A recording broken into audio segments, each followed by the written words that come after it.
Chapter 19. A hollow pounding from the sound of a steel hammer striking a wedge of equal strength on the other side of the entryway filled the silence that crept into the gigantic prison cell made for the ancient sea god that stood before Kiara and Endrymion. There was a soft gasp that escaped Kiara's lips when the true dark enveloped everything. Endry couldn't see either. Kiara lifted her hand to test the dark. Nothing.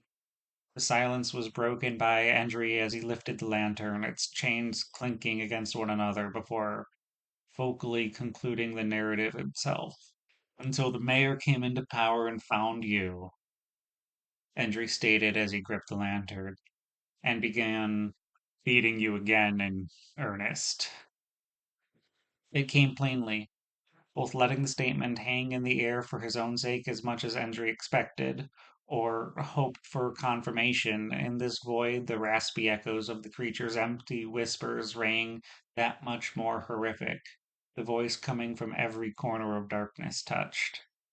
It is as thou hast said.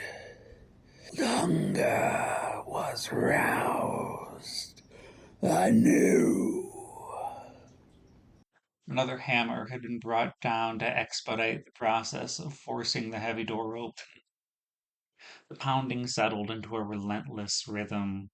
The thinnest silver of white now boarded the door to mark the pursuer's progress. As far as Endry could understand, he and Kiara needed that door open just as urgently to escape the situation, but that would end equally fruitless if he was recaptured instantly. They could make an attempt to sneak out behind the guards, but if they were smart, and Carandino was smart, there would be an unknown number in the long corridor just to watch for that. If Endry had to, he would face them all himself, with just the makeshift morning star fashioned from rusty chains and an empty box filled with wax.